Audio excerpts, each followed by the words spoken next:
नमस्कार साथियों, zenith point online में आज अपनी सूफ़ी काव्य की जो एक परंपरा या उसके परिचय के बारे में हम सामान्य अध्ययन कर रहे थे, उस कड़ी को आगे बढ़ाते हैं। और आज हम अध्ययन करने वाले हैं सूफ़ी काव्य की कुछ प्रवृत्तियों को लेकर, सूफ़ी काव्य के कुछ सोपानों को लेकर। कल हमारी जो बात हुई थी उसमें हमने सूफ़ी काव्य की सामान्य परिचय, सूफ़ी काव्य का जो शाब्दिक अर्थ है वो, सूफ़िज़्म क्या है, सूफ़ी शब्द की व्युत्पत्ति कैसे हुई, सूफ़ी काव्य में जो मूल तत्व प्रेम तत्व, उस प्रेम तत्व और संतों में जो मूल तत्व प्रेम तत्व, उन दोनों में क्या अंतर है, इन चीज़ों के बारे में लेकर हमने बात की थी।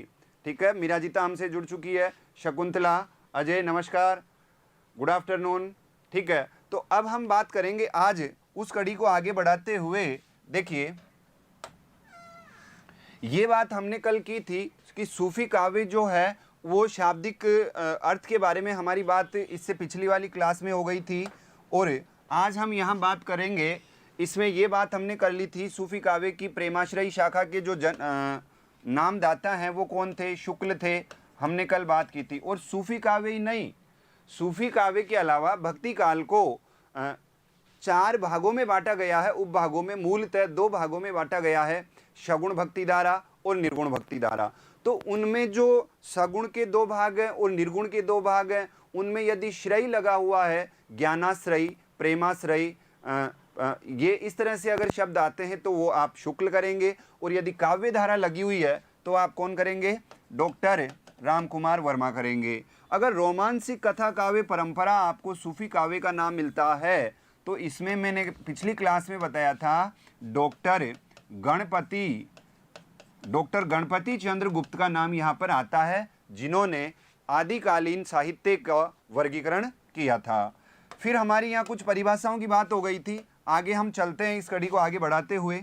देखिए, सूफ़ी काव्य की प्रवृत्तियाँ, यहाँ पर हम बात करेंगे सूफ़ी काव्य की प्रवृत्तियां। इन्हीं प्रवृत्तियों को कहते हैं विशेषताएं।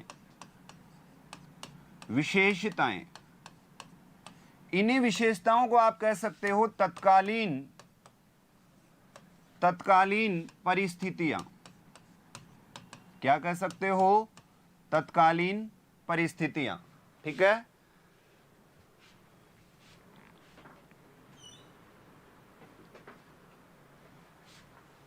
ठीक है। नरेंद्र सर नमस्कार, मधु यादव नमस्कार बेटा। ठीक है, नरेंद्र जी को मेरा बहुत बहुत नमस्कार। अब देखिए, अब हम यहाँ पर बात करते हैं प्रवृत्तियाँ, विशेषताएं, तत्कालीन परिस्थितियाँ। यहाँ पर पहले तो ये है कि किसी भी यहाँ हिंदी साहित्य में हर युग को लेकर, प्रत्येक युग या प्रत्येक धारा हो या कोई भी परंपरा रही हो, इनकी हमें पढ़नी होती है प्रवृत्तियाँ। क्या पढ़नी होती है, प्रवृत्तियाँ। अब देखिए ये प्रवृत्तियाँ है क्या। यहाँ पर मैं आपको बताना चाहूँगा कि किसी भी युग में किसी भी कवि को, या कवि के नाम पर युग हो या कोई परंपरा के नाम पर युग हो, हिंदी साहित्य में जितने भी पड़ाव हैं, जितने भी प्रवृत्तियां हैं, वो प्रवृत्तियां उस युग का लाइव टेलीकास्ट होता है। किसी भी प्रवृत्तियों को, किसी भी धारा को समझने के लिए, किसी कवि की उस युग को समझने के लिए, किसी भी एक कालखंड को समझने के लिए, एक भाग को समझने के लिए जब हम साहित्य का अध्ययन करते हैं तो साहित्य का अध्ययन करते समय हमें उस युग की प्रवृत्तियों का अध्ययन करना होता है। प्रवृत्तियां ठीक वैसे ही होती है जैसे, मैं आपको इसको अगर टेक्निकल बात कहूं या एक शब्द में कहना चाहूं तो कंप्यूटर की भाषा में एक हार्डवेयर और सॉफ्टवेयर जो चीज़ें होती है, हार्डवेयर में हमारे तथ्य आ जाते हैं, कवि की रचनाएं आ जाती है, कवि का जन्मकाल आ जाता है उससे संबंधित। सॉफ्टवेयर वो प्रोग्राम्स होते हैं अंदर के जिन्हें हम छू नहीं सकते, सिर्फ महसूस कर सकते हैं। वो सेट ऑफ इंस्ट्रक्शंस होते हैं, निर्देशों का समूह होते हैं, सॉफ्टवेयर प्रोग्रामिंग अंदर की। तो किसी भी युग के आपने तथ्य याद कर लिए कि कवि का जन्म अब उस वक्त हुआ, मृत्यु वहाँ हुई, जन्म स्थान ये है, इसके उपनाम ये है, इसकी जो रचनाएं है इन्होंने ये उपन्यास लिखे, ये कहानियां लिखी और इन्होंने ये निबंध लिखे, ये तो एक फैक्ट हो गए, ये तो तथ्य हैं सारे के सारे। लेकिन अगर हम उस युग की अंतः आत्मा में जाएं, उस युग के अंतर्गत हम उसकी विशेषताओं का अध्ययन करें कि ऐसी कौन सी परिस्थितियां रही कि कवि को इस प्रकार का साहित्य लिखना पड़ा, कवि सामाजिक परिस्थितियों से कितना प्रभावित हुआ, कवि ने जो रचनाएं की उन रचनाओं का परवर्ती कवियों पर या परवर्ती साहित्यकारों पर या पाठक वर्ग पर कितना प्रभाव रहा। आज के युग में, वर्तमान समय में, वर्तमान परिप्रेक्ष्य में उस कवि की वो रचना या वो खंड काव्य हो, प्रबंध काव्य हो, कोई सा भी काव्य हो, कविता हो, उपन्यास हो, वर्तमान समय को देखते हुए, वर्तमान परिस्थितियों को देखते हुए वह कितनी प्रासंगिक है। ठीक है, ठीक है नरेंद्र सर, आपका बहुत बहुत प्यार, आपके लिए बहुत आभार इसके लिए। ठीक है, अब देखिए, अब मैं आपसे बात करता हूं कि हम प्रवृत्तियों का अध्ययन कर रहे हैं, सूफी काव्य की प्रवृत्तियां। तो मैं एक बार फिर कहता हूं कि यहां पर प्रवृत्तियां जब भी आप हिंदी साहित्य में पढ़ें तो उसको मन लगा करके पढ़ें, उन चीज़ों को समझने की कोशिश करें। जब आप प्रवृत्तियों को जानोगे, तत्कालीन परिस्थितियों को जानोगे कि उस वक्त कवि किन परिस्थितियों में रचना कर रहा था, उस वक्त कवि ऐसी कौन सी राजनीतिक, सामाजिक, आर्थिक परिस्थितियां थी जो कवि के मन में ये विचार उत्पन्न करने के लिए कवि को प्रेरित करी, कवि की अंतः आत्मा से इस प्रकार के भावात्मक भावों का आविर्भाव हुआ और उन भावों को कवि ने अपनी लेखनी में उनको लिपिबद्ध किया। तो ये चीज़ें हमें ले जाती है प्रवृत्तियों की तरफ। ठीक है, प्रवृत्तियाँ। अब हमारा सूफी काव्य जो हम पढ़ रहे हैं, उस सूफी काव्य की जो प्रवृत्तियाँ रही, उनमें कौन सी मुख्य प्रवृत्तियाँ रही, यहाँ पर हम अध्ययन करने वाले हैं। ठीक है, तो यहाँ पर इनको एक बार लिखते हैं हम और फिर प्रत्येक प्रवृत्ति के बारे में हम विस्तार से चर्चा करेंगे। तो यहाँ पर मैं पहली प्रवृत्ति लिख रहा हूँ कि सूफी काव्य में हिंदू नायक नायिकाओं, हिंदू नायक नायिकाओं को आधार बनाया गया, आधार बनाया गया। और फिर अभी जो एग्जाम होता है, वर्तमान परिप्रेक्ष्य में देखते हुए एग्जाम के जो स्वरूप है, परीक्षा का जो स्वरूप है, उसमें आपके असंगत कथन पूछा जाता है, असत्य कथन पूछा जाता है, उन सभी की बात करते हैं। तो यहाँ पर जब तक आपको उस काव्य की अंतः आत्मा से आप अभिभूत नहीं होगे, उस काव्य को खुद उसमें डूब करके जब तक उसको समझोगे नहीं, तो फिर आप ऐसे अवधारणात्मक प्रश्नों का जवाब नहीं दे सकते। जब तक हम किसी भी तथ्य को पढ़ने से पहले उसकी अवधारणा जानने की कोशिश करते हैं, तब हमें तथ्य भी याद होते हैं और उस युग के बारे में हमें पूर्ण पता चलता है कि कवि जो है उसकी तत्कालीन परिस्थितियों के अनुसार किस प्रकार का माहौल रहा, समाज में क्या चल रहा था, क्यों कवि ने ये रचना करी। तो ये जो सुमेलित करी है, असंगत छांट, ये इस युग के बारे में कौन सा कथन असत्य है, यदि ऐसे अवधारणात्मक प्रश्न आते हैं तो वो 90% उस युग की प्रवृत्तियां, उस कवि की कला पक्ष, उस कवि के काव्य का भाव पक्ष, इनके ऊपर निर्भर होते हैं। यहाँ पर हम बात करेंगे प्रत्येक के बारे में। उससे पहले मैं आपको पूरी प्रवृत्तियां लिख रहा हूँ एक बार। लोक जीवन और लोक संस्कृति का क्या, इसमें लोक जीवन और लोक संस्कृति का, लोक संस्कृति का सूक्ष्म चित्रण किया, लोक जीवन और लोक संस्कृति का सूक्ष्म चित्रण किया। फिर देखिए, लौकिक प्रेम की, लौकिक प्रेम को अलौकिक प्रेम से जोड़ा, लौकिक प्रेम को अलौकिक प्रेम से जोड़ा, फिर हमारा अगला बिंदु हो जाएगा प्रेम को मानव मूल्य के रूप में, प्रेम को मानव मूल्य के रूप में प्रतिष्ठित किया। अभी मैं प्रत्येक बिंदु के बारे में आपको समझाऊंगा, एक बार हम लिख लेते हैं इनको, ठीक है। लिखने से आपको, वैसे लिखे हुए ये, लेकिन लिखने से आपको लगेगा हर के बारे में विस्तार से बात होगी। फिर इतिहास की बात करें तो इतिहास एवं कल्पना, इतिहास एवं कल्पना दोनों का समन्वय अपने सूफी काव्य में देखने को मिलता है। फिर बात करें गुरु की, तो यहाँ गुरु का महत्व शुरू से चला आ रहा है, गुरु का महत्व बनाए रखा।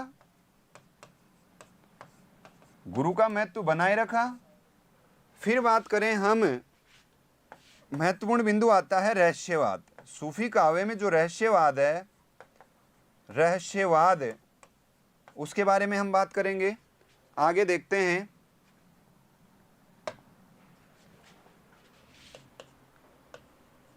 मसनवी शैली का प्रयोग, सूफी काव्य में क्या मिलता है? मसनवी शैली का प्रयोग मिलता है। अब मसनवी शैली के अंतर्गत आप क्या क्या लिख सकते हैं? इसमें पहले लिखेंगे आप शाहे वक्त की प्रशंसा, शाहे वक्त की प्रशंसा, रचना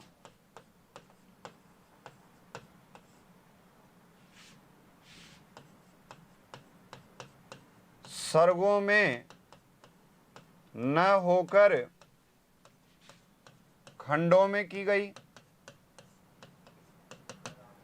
रचना सर्गों में न होकर खंडों में की गई।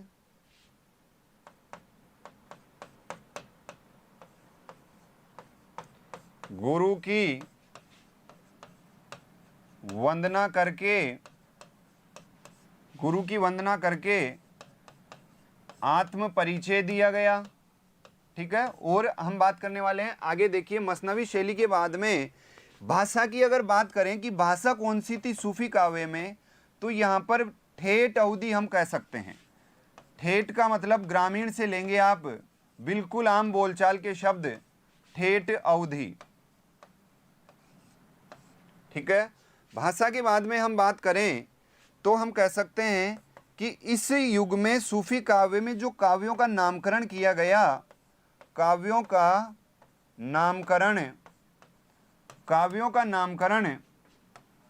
नायिकाओं के आधार पर, नायिकाओं के आधार पर, ठीक है। चाहो तो आप इनको लिख सकते हो और चाहो तो आप इनका स्क्रीनशॉट ले सकते हो, ठीक है। अभी एक बार अपन बात करते हैं, उसके बाद में मैं आपको समझाने वाला हूं कि किस प्रकार ये चीजें इस युग में रही और किस प्रकार इन चीजों का तत्कालीन कवियों के ऊपर प्रभाव पड़ा, उनके बारे में हम विस्तार से चर्चा करेंगे। एक बार आप देखिए, कुछ प्रवृत्तियों के बारे में हम और बात करते हैं। इस युग में अधिकतर कवि, हम कह सकते हैं कि अधिकतर कवि मुसलमान थे, लेकिन उनके काव्य का जो आधार रहा, उनके काव्य का आधार हिंदू नायक नायिका रहा, ठीक है। आगे हम बात करें तो हम बात कर सकते हैं कि इन्होंने खंडन मंडन की प्रवृत्ति नहीं अपनाई, खंडन मंडन की प्रवृत्ति नहीं अपनाई। फिर हम देखिए इसमें अगर बात करें नारी के जीवन को लेकर के, तो इन्होंने नारी के अपूर्व सौंदर्य, नारी के अपूर्व सौंदर्य, नारी के अपूर्व सौंदर्य की प्रशंसा की, नारी के अपूर्व सौंदर्य की प्रशंसा की। फिर हम बात करें इस काव्य के रस को लेकर के, तो रस की बात करें तो यहाँ पर एक केवल वियोग श्रृंगार रस की प्रधानता है, वियोग श्रृंगार, वियोग श्रृंगार रस। अगर हम बात करें अलंकार को लेकर के, तो सूफी काव्य में हम बात करेंगे समासोक्ति अलंकार की, समासोक्ति अलंकार की हम बात करते हैं। फिर हम बात करेंगे कि इस सूफी काव्य में प्रबंध काव्यों की रचना अधिक हुई, प्रबंध और मुक्तक दोनों ही लिखे गए, लेकिन प्रबंध काव्यों की रचना अधिक हुई। ठीक है, काव्य आ गए। फिर हम बात करेंगे काव्य के बाद में, अगर छंद की बात करें तो चौपाई हम कह सकते हैं, चौपाई और दोहा, चौपाई और दोहा छंद की प्रधानता। ठीक है दोस्तों, और बात करते हैं एक दो। चौपाई और दोहा छंद की प्रधानता, एक इनका वर्णाश्रम व्यवस्था जो थी, वर्णाश्रम व्यवस्था में इन्होंने आस्था प्रकट की, सही माना वर्णाश्रम व्यवस्था को।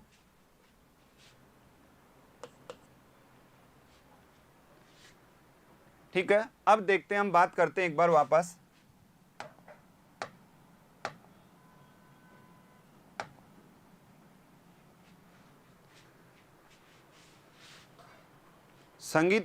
संगीता नमस्कार। दिलीप बेनीवाल, ठीक है दिलीप जी, बिल्कुल, आप उम्मीद करते हैं आप भी अच्छे होंगे। Neha Gupta, good afternoon. अब हम बात करते हैं सूफी काव्य की प्रवृत्तियों के बारे में विस्तार से। ठीक है, अब देखिए यहाँ पर जो सूफी काव्य लिखे गए उनमें मैंने आपको पहली प्रवृत्ति बताई कि इस काव्य में हिंदू नायक नायिका को आधार बनाया गया। इस काल के कवि, अभी लिखा एक प्रवृत्ति आई कि इस काल के कवि मुस्लिम धर्म से संबंधित थे, मुस्लिम धर्म से संबंधित थे, सूफी मत से प्रभावित थे, तो उन्होंने आम जनजीवन में जो हिंदू बालक बालिकाएं हैं, हिंदू नायक नायिकाएं हैं, उनको अपनी कथा का आधार बनाया और उनको आधार बना करके उन्होंने अपनी कथा आरंभ करी और अपनी रचनाओं को अंजाम दिया। तो पहली प्रवृत्ति क्या याद रखोगे कि कवि मुसलमान थे, लेकिन उनका जो वर्ण विषय था, उनके लिखने का जो आधार था, वो हिंदू नायक नायिकाएं था, सूफी काव्य। क्लियर है पहला बिंदु कि कवि मुसलमान थे, लेकिन उनका जो वर्ण विषय था वो क्या था? वो वर्ण विषय हिंदू नायक नायिकाओं का प्रेम था। और उनका प्रेम, अभी हमने ये भी लिखा कि लौकिक प्रेम की जगह उन्होंने अलौकिक प्रेम की व्यंजना की। इसमें क्या होता है? लौकिक प्रेम, यहां पर मैंने आपको बताया था पिछली क्लास में कि प्रेम का उनसे तात्पर्य क्या है। वो हिंदू धर्म में आत्मा अपने आप को पत्नी मानती है और परमात्मा को अपना पति स्वीकार करती है, जो कि संत मत में प्रचलित है। और सूफी मत में आत्मा अपने आप को पति मानती है, मतलब अपना ये प्रेमी मानती है खुद को, और ईश्वर को अपनी प्रियतमा मान करके उसके सामीप्य का अनुभव करना चाहती है, उसके सामीप्य को प्राप्त करना चाहती है। तो इन दोनों की हम बात कर रहे हैं। तो यहाँ पर ये जो नायक नायिकाएं ये हिंदू है, और लौकिक प्रेम को इन्होंने आधार मान करके अलौकिक प्रेम की तरफ इन्होंने बात करी। अगला बिंदु है लोक जीवन और लोक संस्कृति का सूक्ष्म चित्र। अब यहां पर ये दूसरा बिंदु क्या कह रहा है कि लोक जीवन और लोक संस्कृति का सूक्ष्म चित्रण। आप बताइए, यदि उनके काव्य का आधार आम जनजीवन में रहने वाले बालक बालिकाएं उनके नायक नायिका बन गए, तो क्या वो वहां पर राजसी ठाट बाट का वर्णन करने वाले हैं, वहां पर सामंतों की स्थिति का वर्णन करने वाले हैं। उनका जो कल्चर है, उनकी जो जीवन शैली है, वो भी तो ग्रामीण है ना, वो भी तो ठेठ ग्रामीण अंचल के अंतर्गत समाहित है ना। तो लोक जीवन, आम लोक जीवन और लोक संस्कृति का चित्रण अपने आप ही उनको करना पड़ेगा, क्योंकि उनके नायक और नायिका ही इसी परिवेश में आते हैं। जब परिवेश ये है, उनके नायक नायिका ये हैं, तो फिर उनका चित्रण राजसी ठाट बाट, जैसा कि आप समझ सकते हो कि रासो साहित्य में जो वर्णन किया गया, तो रासो साहित्य में केवल राजसी ठाट बाट का वर्णन हुआ है, राजाओं का अतिशयोक्तिपूर्ण वर्णन हुआ है, उसमें जनजीवन का चित्रण देखने को ही नहीं मिलता, एक पंक्ति नहीं मिलती रासो काव्य में जनजीवन के चित्रण की। तो फिर यहाँ पर हम समझ सकते हैं कि इसी से जुड़ा हुआ ये है, नायक नायिका जब हमारे ग्रामीण अंचल से उठाए गए हैं, तो उनकी जीवन शैली भी ग्रामीण अंचल की ही होगी। ये दोनों बातें मुझे उम्मीद है बिल्कुल आप समझ गए होंगे। रटना नहीं है किसी भी बिंदु को, ये ध्यान रखना कि सूफी काव्य में है क्या। यदि सत्य असत्य वाली बात आती है तो आपके दिमाग में, मन मस्तिष्क में ऐसी कोई बात नहीं हो जो आपको चित्त भ्रमित कर दे। बिल्कुल क्लियर है, बिल्कुल आप समझते चलिए, सारी बातें बिल्कुल आसानी से आप समझ जाओगे। लौकिक प्रेम को अलौकिक प्रेम से जोड़ा, ये क्या चीज है? देखो यहां पर मैं इनको क्लियर कर देता हूं समझाने के लिए। दोनों बातें हमने पढ़ ली। यहां पर हम बात करते हैं लौकिक प्रेम को अलौकिक प्रेम से जोड़ा। ये लौकिक प्रेम क्या है और अलौकिक प्रेम क्या है? यहां पर लौकिक प्रेम है वर्तमान जीवन, और अलौकिक प्रेम है ईश्वरीय सत्ता के प्रति आस्था।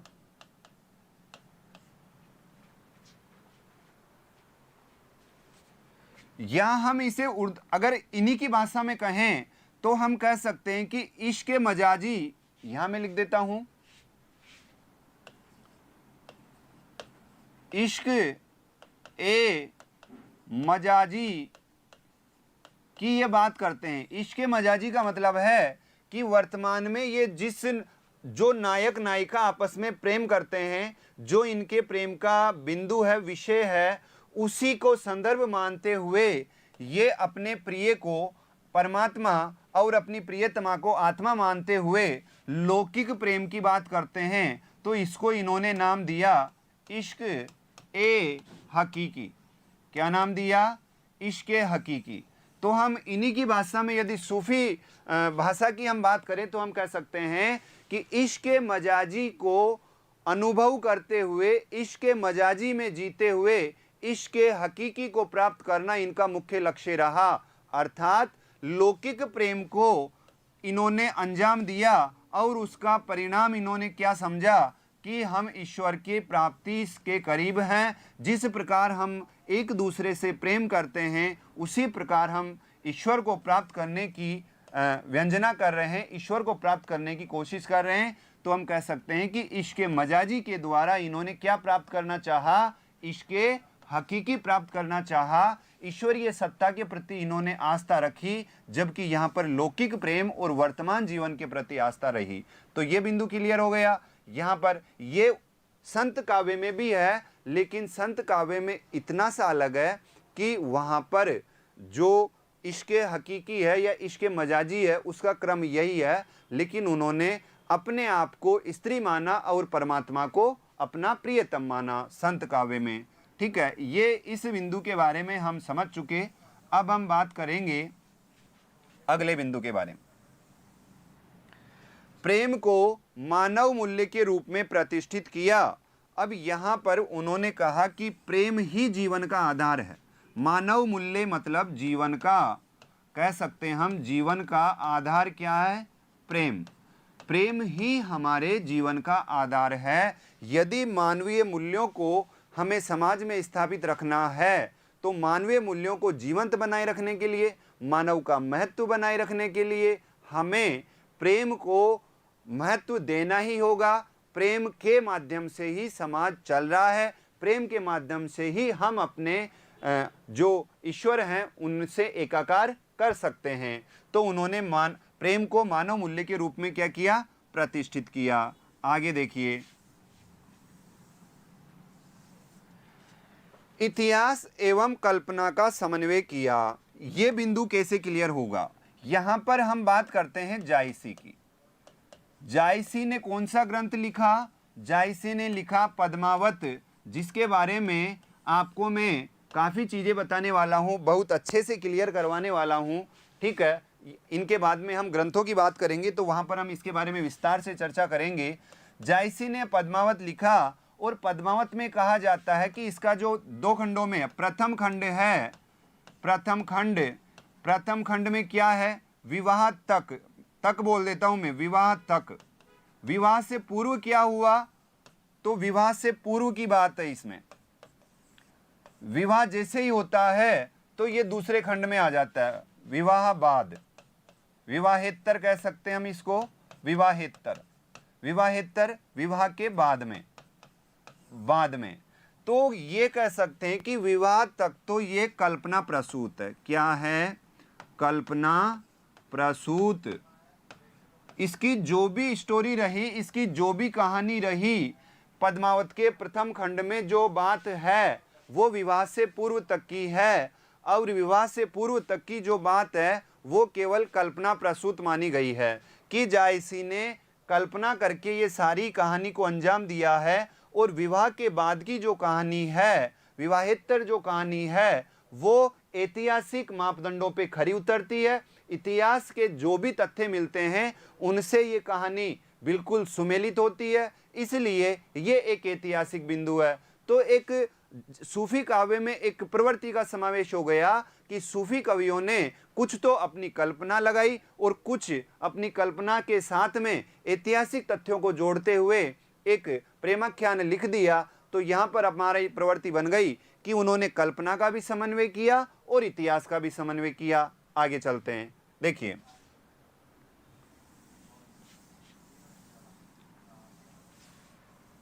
इस पद्मावत के साथ में आपके चित्रावली है, छिताई वार्ता है, इन पर भी पद्मावत की छाया प्रति या इससे संबंधित विशेषताएं मिलती है। तो और भी रचनाएं है, ऐसा नहीं पद्मावत में ये बात मिलती है। गुरु के महत्व को बनाए रखा। देखो सामान्य प्रवृत्ति है, आप बात करोगे सिद्धों की बात करोगे तो भी गुरु का महत्व आएगा, बात करोगे नाथों की तो भी गुरु का महत्व आएगा। जैन साहित्य में तो यहाँ पर गुरु के महत्व की बात तो सभी जगह कॉमन प्रवृत्ति हो गई, इसके बारे में कोई ज़्यादा समझने समझाने वाली बात नहीं है, क्योंकि प्रत्येक साहित्य में गुरु की बात, एक गुरु परंपरा महत्वपूर्ण परंपरा है। और भक्ति काल में जब संत काव्य का प्रवृत्तियों का मैंने अध्ययन कराया तो वहाँ पर गुरु परंपरा की, ताकि भक्ति काल में जितने भी गुरु शिष्य हैं उन गुरु शिष्यों की हर जगह हमें मुश्किल का सामना नहीं करना पड़े कि इनके गुरु कौन थे। तो जहाँ पर सेट बनता था कि जैसे 3-4 कंटिन्यू लगातार गुरु, उनका शिष्य ये, तो मैंने अपने संत काव्य में बहुत ही बेहतरीन तरीके से गुरु शिष्य परंपरा को समझाया है। आगे बात करते हैं रहस्यवाद, जो कि एक सूफी काव्य की बहुत महत्वपूर्ण प्रवृत्ति है। यहां पर 2 प्रकार के रहस्यवाद होते हैं, एक है साधनात्मक रहस्यवाद, एक है भावात्मक रहस्यवाद। साधनात्मक रहस्यवाद और भावात्मक रहस्यवाद।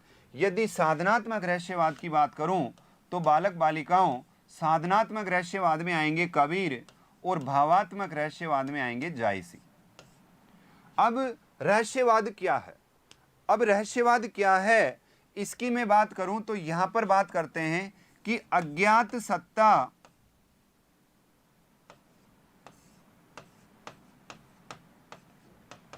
के प्रति अग्रसर होना। अज्ञात सत्ता के प्रति अग्रसर होना, किधर अग्रसर होना? किधर से जाएंगे हम? ज्ञात सत्ता की तरफ से जाएंगे, ज्ञात सत्ता। अब आप कहोगे सर ज्ञात सत्ता क्या है और अज्ञात सत्ता क्या है? हम बढ़ रहे हैं इस तरह से, हम ज्ञात सत्ता से अज्ञात सत्ता की तरफ जा रहे हैं, तो इसको हम कह सकते हैं कि लौकिक प्रेम से जब अलौकिक प्रेम की तरफ हम बढ़ रहे हैं, लौकिक प्रेम को आधार बनाया, जबकि हमारा गंतव्य क्या है? ईश्वर प्राप्ति। हमारा आधार क्या, रास्ता क्या है चलने का? लौकिक प्रेम। लौकिक प्रेम के माध्यम से इन सीढ़ियों पर चलकर हम अपने गंतव्य, हम अपनी इश्क हकीकी को प्राप्त करना चाहते हैं। तो ये जो रहस्य है, जो कि इसको एक भावात्मक रूप से हम समझ सकते हैं, तो ये रहस्यवाद है। इस चीज से हम कह सकते हैं कि अज्ञात सत्ता है हमारा लौकिक प्रेम। ज्ञात सत्ता क्या है? हमारा लौकिक प्रेम।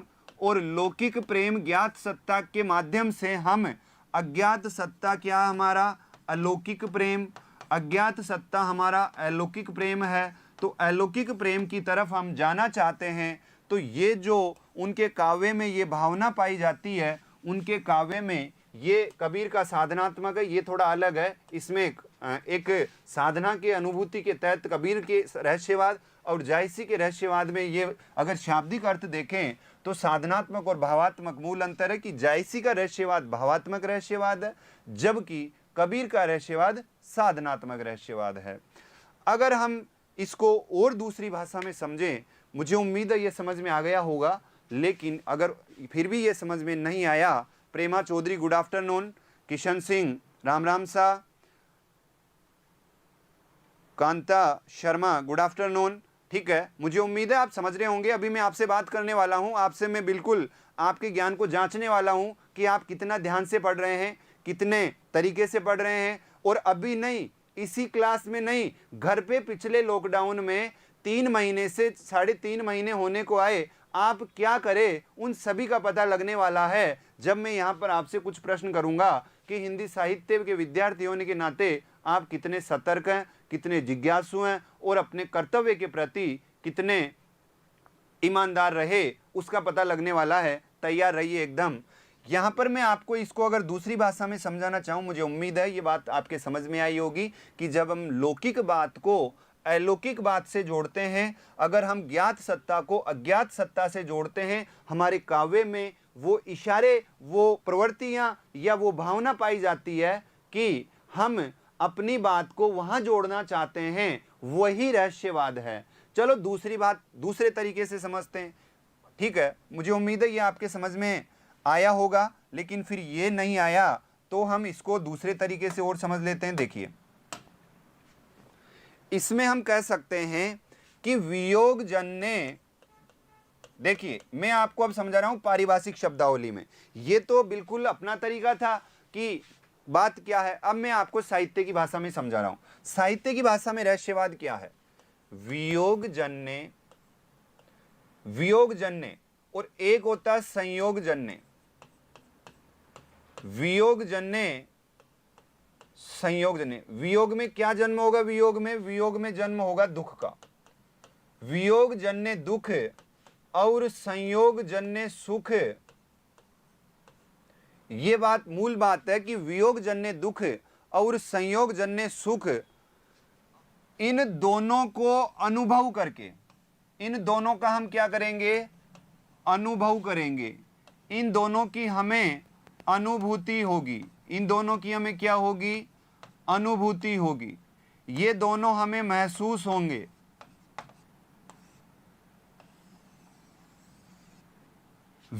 अगर हम वियोग की अवस्था में है अपने प्रेमी से, तो हमें वियोग जन्य दुख उत्पन्न होगा। यदि हम अपने प्रेमी के संपर्क में है, हम अपने प्रेमी के संयोग अवस्था में है, तो संयोग जन्य सुख उत्पन्न होगा। इनका अनुभव करके, इनकी अनुभूति करके, इनको महसूस करके यदि हम अपनी अभिव्यक्ति कर रहे हैं, क्या कर रहे हैं? अभिव्यक्ति। यदि हम अपनी अभिव्यक्ति कर रहे हैं, तो ये जो अभिव्यक्ति निकलेगी, इस अभिव्यक्ति को ही कहते हैं रहस्यवाद। इस अभिव्यक्ति में जो साहित्य लिखा जाएगा, ये रहस्यवाद साहित्य होगा। ये साहित्य किससे परिपूर्ण होगा? इस साहित्य में रहस्यवादी भावना मिलेगी। इस साहित्य में रहस्यवादी भावना मिलेगी।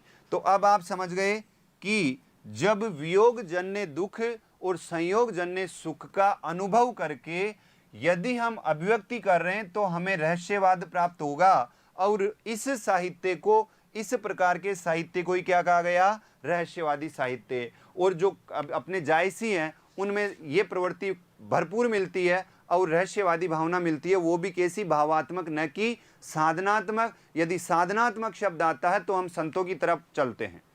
आगे की प्रवृत्ति देखते हैं। देखिए,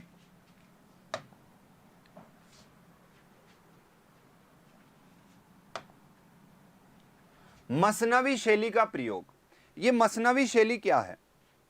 मसनवी शैली है कि इस शैली में हमारी जो रचना होती है वो रचना सर्गों में न होकर खंडों में होती है। दूसरी बात, एक ही छंद में होती है, एक ही छंद में होती है। आपने देखा होगा वर्तमान में भी जो किताबें आप लेते हो, जो पुस्तक आप लेते हो, उस पुस्तक में प्रारंभ में अब जो भी लेखक है वो अपने परिवार, किसी बुजुर्ग परिवारजन के प्रति जिनका देवलोक गमन हो चुका, उनके प्रति वो पुस्तक समर्पित करते हैं। फिर उस पुस्तक में अपने सहपाठी, अपने संपर्क के जितने भी गुरुदेव हैं, जितने भी अच्छे विद्यार्थी हैं, वो लेखक उनका सबका नामोल्लेख करके कहता है कि ये पुस्तक मैंने इनके सहयोग से, इनकी प्रेरणा से, अगर कोई अच्छे विद्यार्थी हैं तो उनका सहयोग प्राप्त करके, अगर उनसे संपर्क में उनसे सीनियर कोई गुरुवर हैं तो उनकी प्रेरणा से, उनके आशीर्वाद से मैंने इस पुस्तक को लिखा है। ये सारी बातें आप कोई भी नई पुस्तक लेते हो उसके पीछे या उसके फ्रंट पेज पर आप पढ़ते हो। वो मसनवी शैली का ही पुट है। ठीक है, अब यहाँ पर हमारे कोई शाही वक्त तो है नहीं कि हम अपने उस वक्त के राजा की प्रशंसा, तो वो चीज़ें कुछ यहाँ पर इग्नोर कर दी जाती है। लेकिन शाही वक्त की प्रशंसा, जितनी भी सूफी रचनाएं हैं उनमें शाही वक्त की प्रशंसा होती है। तत्कालीन समय में जो भी बादशाह है उस बादशाह का वीर गाथा पूर्ण थोड़ा सा वर्णन किया जाता है। ये रचना सर्गों में क्या बड़े प्रबंध काव्यों की रचनाएं होती है, तो सर्गों में न लिख करके इन्होंने सर्गों का बिल्कुल सर्गों का लफड़ा ही नहीं रखा अपनी रचना में। इन्होंने क्या किया? खंडों में, छोटे छोटे खंडों में इन्होंने रचनाएं लिखी, क्योंकि सर्ग में एक प्रबंध काव्यात्मक बड़ी रचना का अंजाम दिया जाता है जिसमें 5 से 7, 8, 10 तक सर्ग हो सकते हैं। लेकिन खंडों में इनका नायक नायिकाओं के बारे में खंडों में इन्होंने रचना करी। रचना एक ही छंद में करी, ये बात भी आपको ध्यान रखनी है। गुरु की वंदना करी और उसके बाद में इन्होंने लेखक परिचय भी दिया। ठीक है, ये भी है कि मसनवी शैली में तत्कालीन जो सामान्य माया मोह के जंजाल से, गोरख धंधे से इन्होंने मुक्ति दिलवाने के लिए अपने पाठकों के बारे में उन्होंने प्रेरणादायक कथन भी लिखे। तो ये इस मसनवी शैली कहलाती है और ये मसनवी शैली सभी सूफी ग्रंथों में पाई जाती है। अब हम बात करते हैं भाषा की। भाषा की बात करें तो यहाँ पर भाषा इसकी ठेठ अवधी है, ठेठ अवधी। और अगर लिपि की बात करें तो सूफी काव्यों की लिपि है फारसी लिपि। कौन सी लिपि है? फारसी लिपि। सूफी काव्यों की लिपि फारसी लिपि है, जबकि इनकी भाषा कौन सी है? अवधी भाषा है। आगे देखिए, काव्यों का नामकरण नायिकाओं के नामकरण पर आपने देखा पद्मावत, पद्मावती, चंदायन, चंदा, हंसावली, हंसा। ठीक है, इंद्रावती जो नायिका है, इंद्रावती रचना का नाम है। हंस जवाहिर, ठीक है, इसमें हंसा है। तो यहाँ पर इनकी जो भी रचनाएं हैं वो रचनाएं सब, मृगावती ले लो आप, ठीक है, सभी रचनाओं का नामकरण नायिकाओं के नाम पर, नायिका का जो नाम है उसी नाम से इन्होंने अपनी रचना का नामोल्लेख किया है। ये प्रवृत्ति इनके काव्य में है, इसमें कोई विशेष बात नहीं है। अधिकतर कवि मुसलमान थे, लेकिन काव्यों का आधार उन्होंने हिंदू नायक नायिकाओं को बनाया। ये भी सामान्य बात है, आपको सामान्य याद रह जाएगी। खंडन मंडन की प्रवृत्ति नहीं अपनाई। 2 शब्द हैं, एक है खंडन, एक है मंडन। किसी गलत परंपरा को, किसी चली आती हुई गलत परंपरा को रोकना, हम कहते हैं कि नहीं ये मत करिए, ये गलत है, वो है खंडन करना। क्या समझे? बिल्कुल अपनी भाषा में समझा रहा हूं, साहित्यिक भाषा में नहीं बता रहा। बिल्कुल आप इस तरह से समझिए कि आप कुछ गलत कर रहे हैं तो मैंने आपको रोक दिया कि नहीं ये गलत है, ये समाज को स्वीकार्य नहीं है, आप इसे मत करिए, मैंने खंडन कर दिया।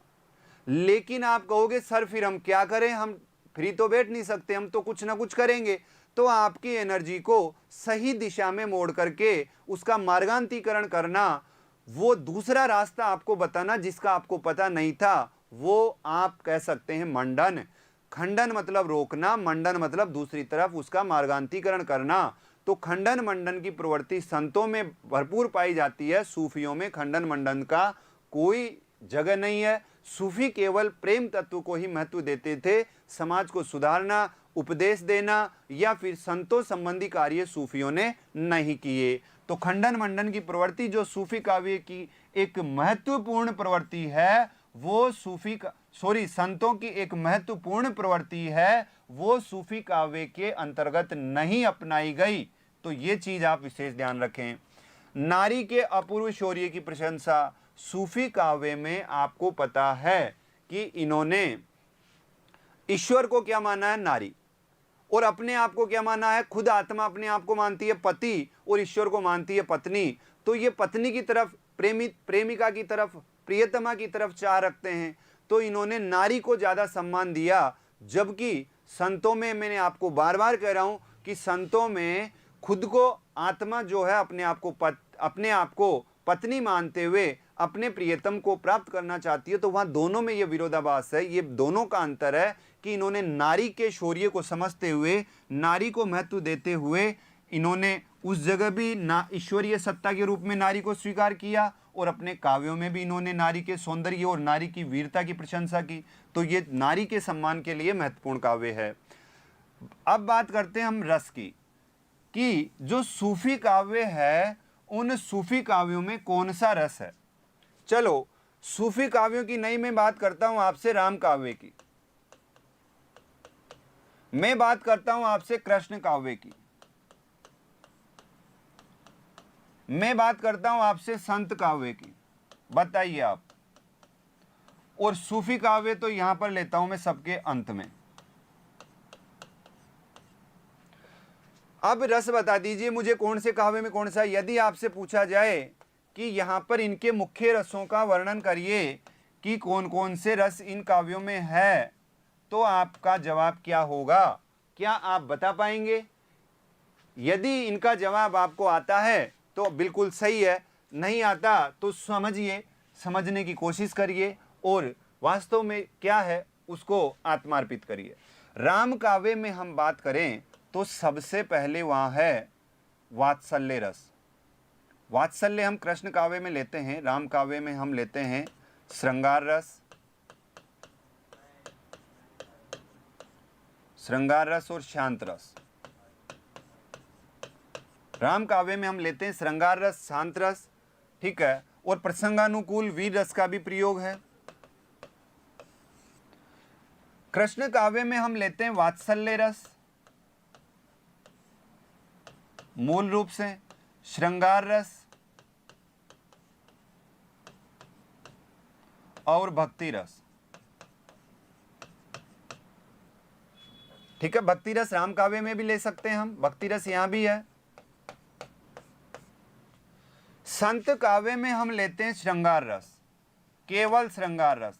श्रृंगार के हमें दोनों रूप देखने को मिलते हैं, संयोग श्रृंगार, संयोग श्रृंगार और वियोग श्रृंगार। संयोग श्रृंगार और वियोग श्रृंगार दोनों रूप हमें देखने को मिलते हैं संत काव्य में। जबकि सूफी काव्य में सिर्फ और सिर्फ वियोग रस की ही प्रधानता है, वियोग श्रृंगार आप कह सकते हैं।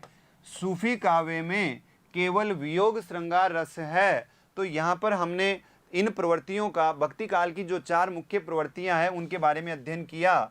तो यहाँ राम काव्य में श्रृंगार है, शांत है, कुछ वीर हैं और भक्ति रस भी है, भक्ति परक रचनाएं लिखी गई।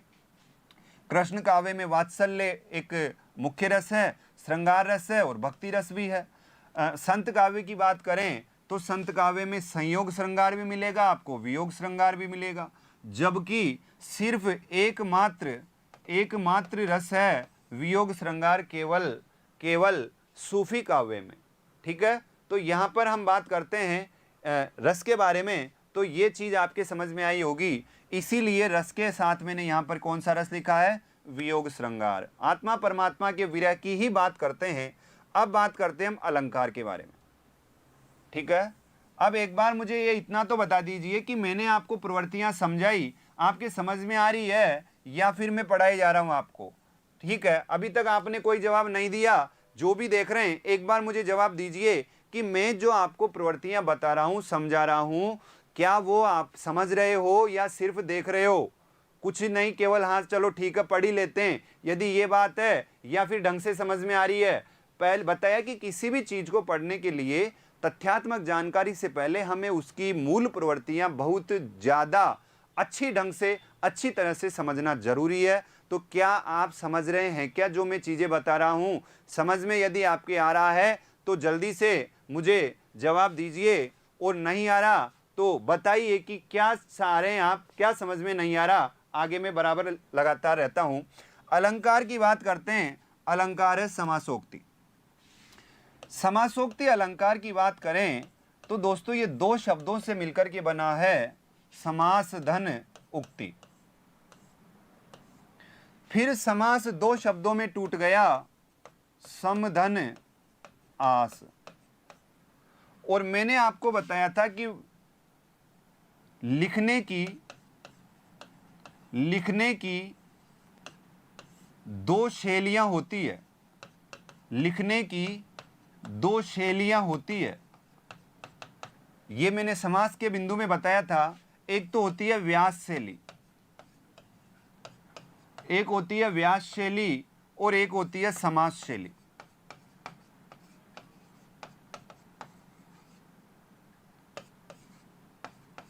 एक होती है व्यास शैली और एक होती है समास शैली, ठीक है। समझ में आ रहा है? ठीक है, यस सर, ठीक है दिलीप जी, बहुत बहुत धन्यवाद आपको। अब देखिए, समास शैली और व्यास शैली दो शैलियां होती है, लिखने की शैलियां होती है। चलो मैं आपसे छोटा सा प्रश्न पूछ रहा हूं कि अगर आपसे संधि का विलोम पूछे तो आप क्या जवाब दोगे, और आपसे समास का विलोम पूछे तो आप क्या जवाब दोगे? गलती से भी ये मत कर देना कि संधि का विलोम विच्छेद होता है और समास का विलोम विग्रह होता है। ऐसे मत करना, ये गलत जवाब हो जाएगा आपका। यदि आपसे पूछते हैं, इनको मिटाते हैं अपन, यदि आपसे संधि का विलोम पूछते हैं तो संधि का विलोम आप करिएगा विग्रह। क्या करिएगा? संधि का विलोम विग्रह होता है, कभी गलती से भी विच्छेद मत कर देना। और यदि आपसे समास का विलोम पूछते हैं तो समास का विलोम व्यास होता है, विग्रह मत करना, वहां तो आप विच्छेद करोगे संधि में। तो देखो मैं आपको बता दूं, सामान्य गलतियां होती है जो, यहां आप क्या करते हो, यहां विच्छेद करते हो, ये गलत है, और यहां क्या करते हो, विग्रह करते हो, ये गलत है। तो ये मत करना। आपको क्या करना है, संधि का विलोम विग्रह करना है। विग्रह का मतलब होता है दो को अलग अलग करना, और संधि का मतलब होता है दो को जोड़ना, और समास का मतलब होता है, ये वर्णन करने की शैलियां है। एक वो अलग बात है कि व्याकरण का आपका बिंदु समास, मैं भी मना नहीं कर रहा, स्वीकार कर रहा हूं कि आप समास पढ़ते हो, लेकिन ये लिखने की शैली है। और ये शैली क्या है, जब हम एक बड़े विस्तृत रिपोर्टिंग को, एक बड़े लेख को, एक बड़े घटनाक्रम को यदि संक्षिप्त बनाते हुए यदि हम उसे लिखते हैं तो वो समास शैली है। जबकि एक छोटी सी बात को, जैसे आपको मैं बिल्कुल 10वीं क्लास के लेवल पर जाकर के समझा रहा हूं, वहां पर आपने पढ़ा होगा पल्लवन, और एक पढ़ा होगा संक्षिप्तीकरण। 3-3 या 4-4 नंबर के आते हैं, 10वीं क्लास के स्तर पर आते हैं। तो यदि बात करते हैं पल्लवन की, पल्लवन में क्या होता है, एक पंक्ति दे दी जाती है, एक उक्ति दे दी जाती है, और उसका विस्तार करवाया जाता है। जहां न पहुंचे रवि वहां पहुंचे कवि, पल्लवन करना है। 3 नंबर मिलेंगे आपको। तो अब वो जो वहां पर आप लिख रहे हो वो है व्यास शैली, मतलब बड़ा चढ़ा करके लिख रहे हो। किसमें? पल्लवन में। पल्लवन में बड़ा चढ़ा करके आप लिख रहे हो। छोटी सी बात है जिसका आपने नमक मिर्च लगा करके, मसाला लगा करके 10 लाइनें बना दी आपने, 5 लाइनें बना दी, एक पंक्ति की आधी लाइन की 5-6 लाइनें आपने लिख दी। ये शैली कहलाती है व्यास शैली। और समास शैली में आप करते हो संक्षिप्तीकरण। एक बड़ा पैराग्राफ आपको दे दिया जाता है, और उस पैराग्राफ में आपको उसके 2 या 2/3 भाग को ही करना होता है, मूल थीम आपको अलग निकालनी होती है। तो जब आप संक्षिप्तीकरण कर रहे हैं, क्या कर रहे हैं, संक्षिप्ति, जब आप संक्षिप्तीकरण कर रहे हैं तो उस समय आप कौन सी शैली अपना रहे हैं? समास शैली अपना रहे हैं। ठीक है, अब आगे देखते हैं। देखिए, ये अपनी समास शैली थी, तो समास शैली में मैं आपको बता रहा था कि इन सूफी काव्यों में कौन सी शैली अपनाई गई? समासोक्ति अलंकार अपनाया गया। शैली की बात न करके यहाँ पर हम अलंकार की बात कर रहे थे। समासदन उक्ति, तो यहाँ पर भी समदन आस इसका अगर करते हैं, उक्ति मतलब कथन, तो यहाँ पर सूफी काव्य में क्या किया जाता है कि समासोक्ति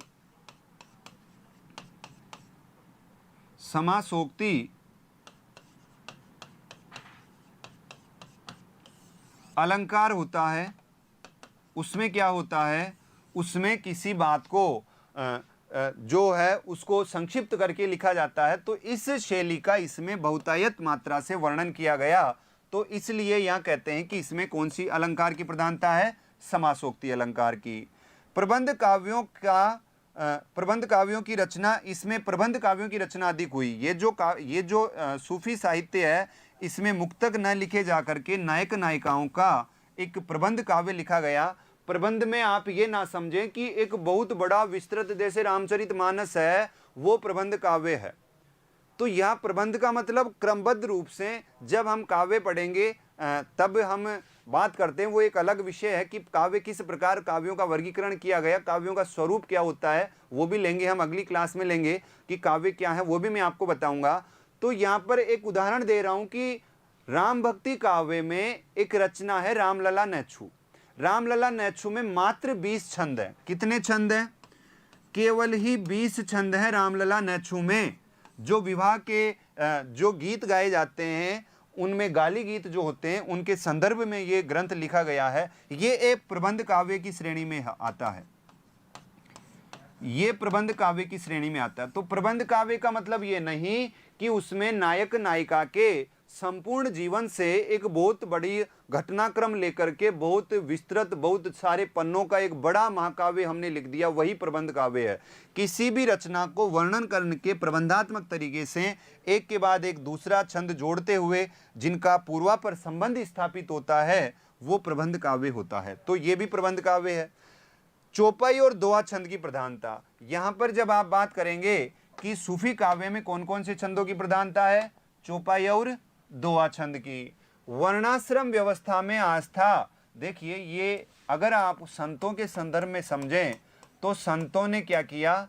संतों ने इसका विरोध किया। वर्णाश्रम व्यवस्था का विरोध किया संतों ने।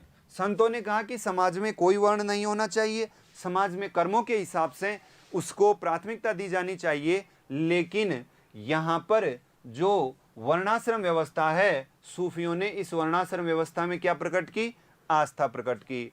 तो ये बात है अपने सूफी काव्य की प्रवृत्तियों की, जो मैंने आपको समझाया विस्तार से। अब जब हम सूफी काव्य पढ़ेंगे तो जब भी वहां पर कोई ऐसा बिंदु आएगा जो प्रवृत्तियों की तरफ इशारा कर रहा है, प्रवृत्तियों को इंगित कर रहा है, तो मैं वहां आपसे पूछने वाला हूं कि क्या ये बात सही है? क्या जो अभी तक पढ़ा वो आपके चित्त पटल पर बिल्कुल स्थायी हो जाना चाहिए। आगे बढ़ते हैं, ठीक है? आगे देखिए, अब हम चलते हैं अपनी सहायक सामग्री को लेते हुए, क्योंकि अगर अपन विस्तारित खुले रूप से पढ़ने लगे तो हम बहुत ज़्यादा आसपास इर्द गिर्द बहुत ज़्यादा घूम जाएंगे। तो हम बिल्कुल एक निर्धारित एक पैटर्न को लेकर के चलते हैं, जिसमें मैंने आपको प्रवृत्तियां यहाँ बताई है। चाहो तो आप इसका स्क्रीनशॉट ले सकते हो, और जो मैंने वहाँ पर लिखी है वही प्रवृत्तियां सारी, ये सारी वही है। तो आगे हम बढ़े, क्योंकि हमने इनका सबका जिक्र कर चुके, वही प्रवृत्तियां हैं। आगे हम बढ़ते हैं। देखिए, रचना एक ही छंद में हो, पहले पैगंबर साहब की, उसके बाद समकालीन की प्रशंसा हो, रचना सर्गों में न होकर खंडों में हो, गुरु वंदना करके आत्म परिचय दिया जाता है, वो सारी बातें हैं जो जिसके बारे में हम बात कर चुके हैं। आगे हमने और क्या पढ़ा?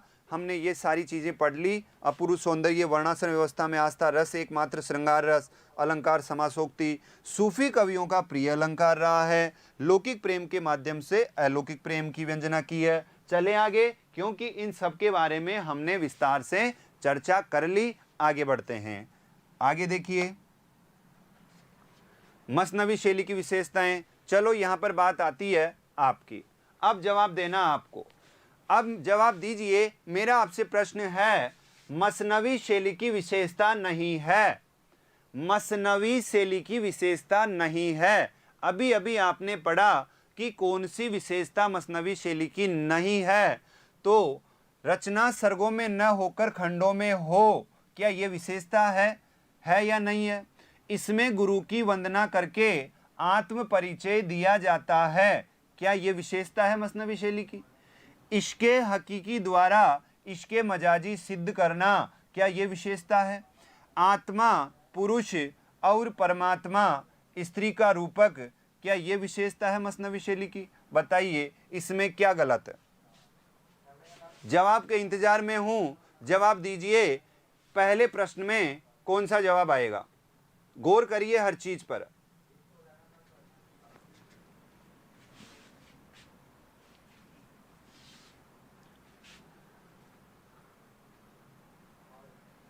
हमने जो अभी प्रवृत्तियां पढ़ी थी उसमें मसनवी शैली के बारे में हमने पढ़ा था कि मसनवी शैली के अंतर्गत क्या क्या चीजें हैं। तो अब आपका जवाब बनता है कि अब बताइए, मैं अभी आपसे 10 मिनट पहले ही कह रहा था कि आप कितने सचेत होकर के पढ़ रहे हैं, पिछले 3 महीने में आप कितने एक्टिव थे, समय आ रहा है उसका और आ गया। दीजिए जवाब। दिलीप बेनीवाल ने के अनुसार 4 है, मिराजिता 3 है, ठीक है। तो यहाँ पर देखिए, अब हम बात करते हैं एक एक के बारे में। जो भी जवाब होगा आप खुद एक बार फिर मैं आपको मौका दूंगा। रचना सर्गों में न होकर खंडों में हो, ठीक है, रचना सर्गों में, ये बात हमने पढ़ी थी। पहले सर्ग थे, उसके बाद में खंड थे। यदि मैं इसको परिवर्तित कर देता कि रचना खंडों में न होकर सर्गों में हो, रचना खंडों में न होकर सर्गों में हो। देखिए, परीक्षक बहुत शातिर दिमाग अपनाते हैं पेपर बनाते समय, और आपको खुद को पता है जब वो उस लेवल पर गए हैं, हमारी परीक्षा के लिए वो एक पेपर निर्धारित कर रहे हैं, तो उसे शातिर दिमाग न कर करके उनकी बुद्धिमत्ता कहेंगे कि वो विद्वान लोग होते हैं, न कि शातिर। विद्वान लोग होते हैं, और विद्वान लोग, विद्यार्थी कहाँ फंसता है, विद्यार्थी क्या सोचता है, क्योंकि वो भी उस जीवन से गुजरे हैं, तो उनके अनुभव का वो इसमें भरपूर डालते हैं, उनका अनुभव, और अनुभव से वो चीज़ें अपनी बनाते हैं। तो विद्यार्थी को पता होता है कि मसनवी शैली में कुछ खंडों और सर्गों को लेकर के बात थी, बस यही पता होता है। ये नहीं पता होता कि सर्ग क्या है, खंड क्या है, सर्ग अपनाए थे या खंड अपनाए थे, इतना पता नहीं है विद्यार्थी को। विद्यार्थी बस यही सोचता है सर्गों खंडों की एक विशेषता है वहां पे, बताओ एग्री हो या नहीं हो, सिर्फ यही सोचते हैं कि मसनवी शैली में सर्गों और खंडों को लेकर के कोई विशेषता है। यदि मैं इसको यहाँ पर इस तरह से न लिख करके अगर ये वाली बात लिख देता तो ये वाली बात गलत हो जाती, ये वाली बात सही है, तो इसका मतलब पहली विशेषता सही है। क्लियर है? दूसरी बात, इसमें गुरु की वंदना करके आत्म परिचय दिया जाता है। अभी हमने देखा कि गुरु की वंदना करके, किसी भी गुरु की वंदना करके फिर आत्म परिचय देते हैं, तो ये अभी भी है और पहले भी था, तो ये बात बिल्कुल सही है। तो हमारा पहला ऑप्शन सही है, हमारा दूसरा ऑप्शन सही है। इसको मिटाते हैं, चलो देखते हैं। अभी तीसरा हमारा ऑप्शन है इश्के हकीकी द्वारा इश्के मजाजी सिद्ध करना, और चौथा ऑप्शन है आत्मा पुरुष और परमात्मा स्त्री का रूपक है। तो आपको लग रहा है कि सर ने अभी इश्के हकीकी भी बताया था, इश्के मजाजी भी बताया था, ये भी बात सही लग रही है, और आत्मा पुरुष और परमात्मा स्त्री, इसके बारे में गौर करिए। चौथे ऑप्शन के बारे में, तीसरे के बारे में बाद में बात करते हैं। तो अभी मैंने आपको बताया था क्या कि आत्मा और परमात्मा ये दो चीजें होती है, एक होता है संत काव्य, एक होता है सूफी काव्य। तो आपको पता है संत आत्मा को क्या मानते हैं, आत्मा को स्त्री मानते हैं, और यही संत परमात्मा को क्या मानते हैं, परमात्मा को प्रियतम मानते हैं। क्या मानते हैं? प्रियतम। या आप कह सकते हैं पुरुष। और ये सूफी काव्य के संदर्भ में बात करें तो ये अपने आप को प्रियतम मानते हैं कि मैं तो खुद तो क्या हूं, प्रियतम हूं, और परमात्मा मेरी प्रियतमा है, प्रियतमा। तो आप इसे कह सकते हैं स्त्री, कह सकते हैं नारी, कह सकते हैं इसको पुरुष कह सकते हैं। तो क्या ये जो बना कि सूफी परमात्मा को स्त्री और आत्मा को पुरुष मानते हैं, ये बात सही है क्या? यहां पर देखो, वापस आओ, आत्मा को पुरुष, खुद को क्या मानते हैं? पुरुष, और परमात्मा को स्त्री मानते हैं। आत्मा को पुरुष और परमात्मा को स्त्री मानते हैं। वापस देखिए यहाँ पे, आत्मा को पुरुष, ठीक है, और परमात्मा को क्या मानते हैं? स्त्री। तो इसका मतलब तो वो ऑप्शन बिल्कुल सही है। आत्मा को, ये बिल्कुल सही हो गया, आत्मा को पुरुष मानते हैं और परमात्मा को स्त्री मानते हैं, तो वो ऑप्शन सही है। चौथा ऑप्शन बिल्कुल सही है। अब आप कहेंगे कि सर फिर तीसरा भी सही है, जो तृतीय विकल्प है, इसमें अभी अभी आपने बताया था इश्क़े हकीकी द्वारा इश्क़े मजाजी सिद्ध करना। तो सर इसमें गलत क्या है? हमारा जो ये भी ऑप्शन सही है, हमारा जो गलत आंसर होगा वो होगा तीसरा। और इसमें यही पूछा जा रहा है कि मसनवी शैली की विशेषता नहीं है। अब देखिए इसमें गलत क्या है। गलत क्या है इसमें? अपना ऑप्शन है तृतीय नंबर का, इश्क़े हकीकी द्वारा इश्क़े मजाजी सिद्ध करना। क्या मैं इनको अपनी भाषा में लिख दूं? इश्क़े हकीकी को मैं लिख दूं अलौकिक प्रेम, अलौकिक प्रेम, और इश्क़े मजाजी को लिख दूं लौकिक प्रेम।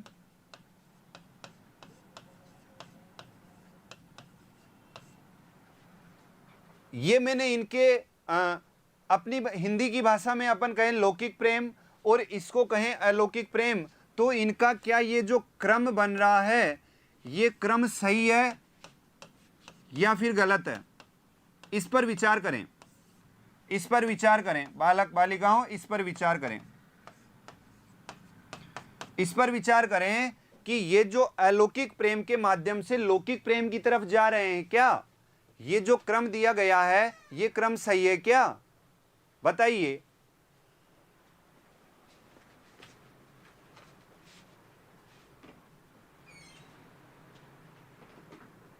गुड मॉर्निंग, ये बिशो टिकोम, नमस्कार।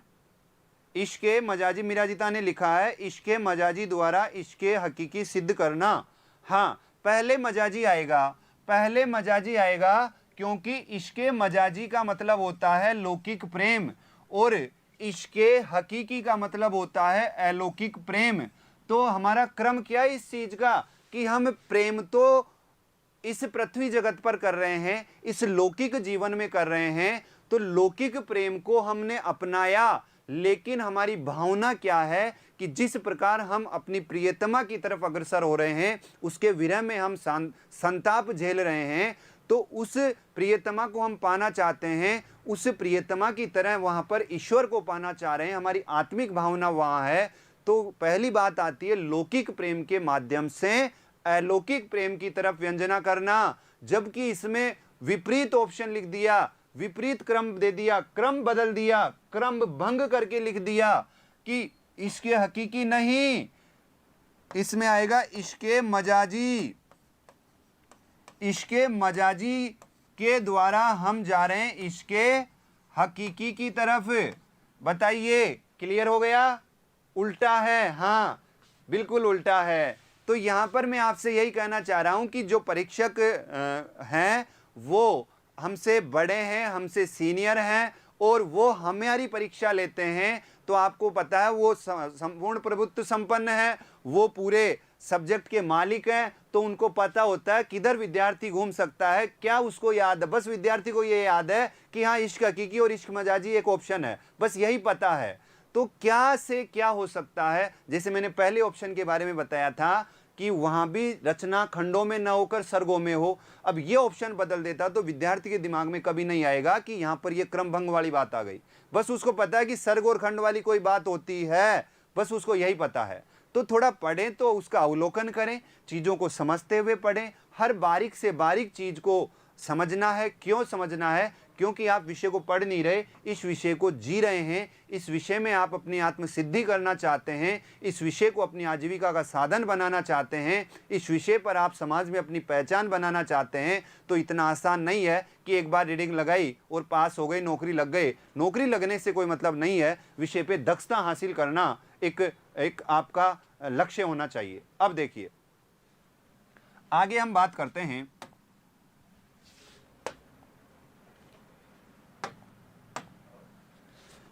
कौन सा कथन सूफी मत के बारे में तर्क संगत नहीं है। जरा दूसरे प्रश्न का जवाब दीजिए कि कौन सा कथन सूफी मत के बारे में, ये सूफी बड़ा है भाई, है ना, इसको थोड़ा सा आप, हाँ ठीक है, कौन सा कथन सूफी मत के बारे में तर्क संगत नहीं है।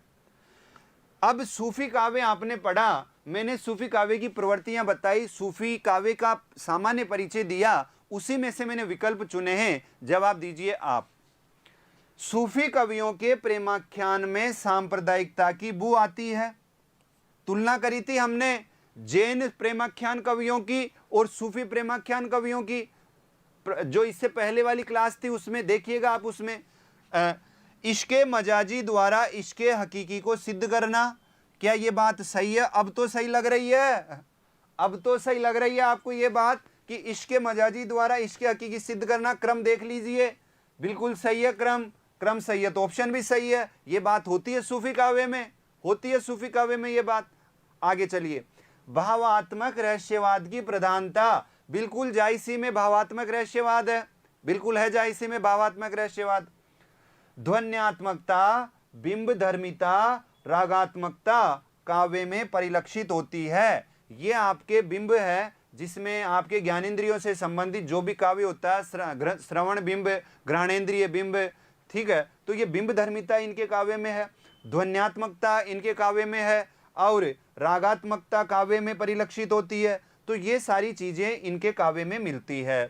अब आपने बिल्कुल सही उत्तर का चयन किया। मीराजिता ने सही बताया, दिलीप ने बिल्कुल सही बताया, शकुंतला ने सही बताया। तीनों बालक बालिकाओं को बहुत बहुत धन्यवाद। सही ऑप्शन का आपने चयन कर लिया, क्योंकि आपने पहली क्लास बिल्कुल ध्यान से सुनी होगी, पढ़ी होगी, या फिर अपनी बुद्धि या अपने ज्ञान के आधार पर भी यदि आपने जवाब दिया है, क्लास को नहीं देखा है, तो भी आपको बहुत बहुत धन्यवाद, क्योंकि आपने सही उत्तर का चयन किया है।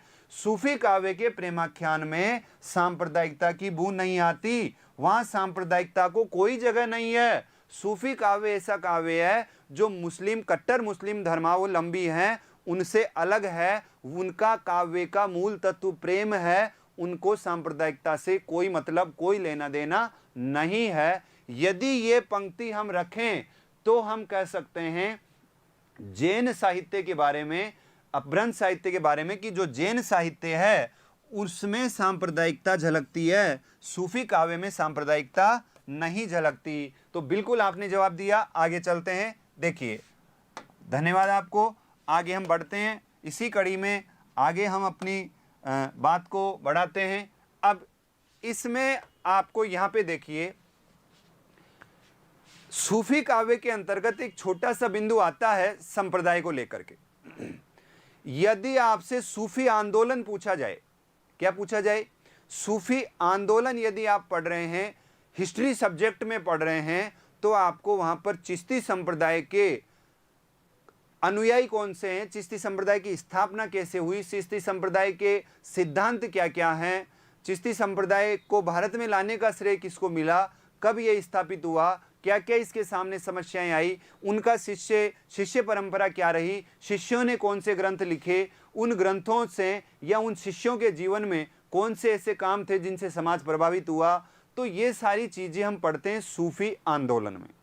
लेकिन वो एक इतिहास का विषय है, वो एक हिस्ट्री जो सब्जेक्ट होती है, उस सब्जेक्ट में सूफी आंदोलन एक बहुत बड़ा बिंदु है। लेकिन हिंदी भाषा में मैं जहाँ तक आपके कार्य क्षेत्र को लेकर के आपकी पढ़ने की प्रवृत्ति या फिर आपकी सामर्थ्य की अगर मैं चर्चा करूं, तो अगर उतना न हो सके तो सूफी काव्य के संबंध में थोड़ा सा इन संप्रदायों से संबंधित परिचय, सामान्य परिचय, इनकी स्थापना किसने की, भारत में किसने की, बाहर किसने की, थोड़ा सा आपको जानकारी होनी चाहिए। और उसी संदर्भ में मैंने आपको उतने ही सीमित तरीके से मैंने आपको ये जानकारी प्रदान करने की कोशिश की है। देखिए यहाँ पर अपन डायरेक्ट इसमें बात करते हैं, क्योंकि इसके बारे में हम काफ़ी बात कर चुके पहले। चिश्ती संप्रदाय की मैंने पहले वाली अपनी क्लास थी, पहले लेक्चर में मैंने बात करी थी कि सूफियों का आगमन 12वीं सदी में हुआ और इसको लाने का श्रेय किसको है? ख्वाजा मोइनुद्दीन चिश्ती को है। इतिहासकार ये कहते हैं कि ख्वाजा मोइनुद्दीन चिश्ती जब सूफी थे, उनको सांप्रदायिकता से कोई मतलब नहीं था, कोई सरोकार नहीं था। तो मोहम्मद गोरी कहते हैं कि वो मोहम्मद गोरी के साथ अफगान से भारत में आए, भारत में पधारे। तो क्या एक संत इतने खूंखार, इतने कत्लेआम करने वाले रक्त पिपासु आदमी के साथ किस प्रकार रह सकता है? किस प्रकार उसका जो संतों का जो स्वभाव होता है वो किस प्रकार वो आए? यहाँ पर ख्वाजा मोइनुद्दीन चिश्ती के बारे में कुछ इतिहासकार प्रश्न चिन्ह लगाते हैं कि क्या ये सांप्रदायिकता से परिपूर्ण इनकी मानसिकता नहीं थी?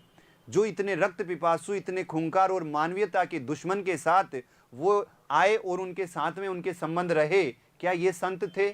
लेकिन जो भी हो, हमारा वो विषय नहीं है। हम केवल इनका परीक्षापयोगी सामग्री और परीक्षापयोगी बिंदु के बारे में हम बात करना चाहेंगे कि ख्वाजा मोइनुद्दीन 12वीं सदी में आए थे और 12वीं सदी में 1196 में जब अजमेर आए तो इन्होंने सूफी मत को बढ़ावा दिया। ठीक है, मैं सिर्फ यहाँ बिंदुवार बात कर रहा हूँ, आप ध्यान दीजिए। और इनके दो संप्रदाय थे, शरा और बेशरा। इनके बारे में भी हमने पिछली क्लास में बात करी थी कि शरा सनातनी है, अपने धर्म के सिद्धांतों को मानते हैं, और बेशरा, आप बे उपसर्ग लग रहा उर्दू का, तो उस उपसर्ग से ही पता चल रहा है कि ये सिद्धांतों को नहीं मानने वाले। ठीक है, ये है। तो ये दो प्रकार की कोटियां थी, इनमें ये दो शब्द महत्वपूर्ण स्थान रखते हैं, मलामती और मजमूम। इसमें एक ऑप्शन भी थे, कल हमने इनके प्रश्न भी किए थे कि बेशरा में जो साधु हैं वो मलामती कहलाते हैं, जबकि इनका एक संप्रदाय क्या कहलाता है? मजजूब कहलाता है, जो न तो नमाज अदा करता है और न रोजा रखता है। ये बात हुई आपके चिश्ती संप्रदाय की। अब हम बात करते हैं आगे, क्योंकि यहाँ पर मैंने इसका चाहो तो आप स्क्रीनशॉट ले लीजिए, क्योंकि यहाँ पर हम सिर्फ इनके परीक्षापयोगी बिंदु की ही बात करेंगे, न कि पूरे अपने सूफी आंदोलन से संबंधित इतनी विस्तृत बात अपने स्तर पे हिंदी में, क्योंकि आगे भी हमें इनके काव्य के संदर्भ में बहुत जानकारी प्राप्त करनी है। भारतीय सूफी मुख्यतः बेशरा शाखा से निकले हुए हैं। ये चीज़ गौर करने की है कि भारतीय सूफियों का संबंध पूछे तो क्या बताओगे? बेशरा शाखा। इनका संप्रदाय मजजूब नाम से प्रसिद्ध है, जो न नमाज पढ़ता न रोजा रखता। ये बात आई थी पहले। अब यहाँ पर मुख्य बात है कि चिश्ती संप्रदाय के दो मुख्य भेद हैं, जिनमें निजामी संप्रदाय और साबिरी संप्रदाय, ये दो चिश्ती संप्रदाय में आते हैं। ठीक है, जिनमें निजामी संप्रदाय और साबिरी संप्रदाय, ये दो किस्में आते हैं, मुख्य इसमें आते हैं। अब देखिए, सुहरावर्दी है, सत्तारी है, नक्शबंदी और कादिरी है। इनके बारे में आपको जो याद रखना है वो क्या है, उसके बारे में बात करते हैं। चिश्ती संप्रदाय आपने पढ़ा। अब आपके सामने संप्रदाय है सुहरावर्दी। कौन सा संप्रदाय? इनका एक तो क्रम ध्यान रखना है, जिस क्रम से मैं आपको बता रहा हूं वही क्रम इनका है। पहले चिश्ती है, फिर सुहरावर्दी है, फिर सुहरावर्दी के बाद में आगे हम पढ़ेंगे कादिरी है, फिर नक्शबंदी है। तो सुहरावर्दी की बात करें तो इनका जो याद रखने की है वो है कि इनका भारत में इनकी स्थापना किसने की, और एक भारत के बाहर, जिसको आप अपन ईरान, इराक कह सकते हैं, बाहर।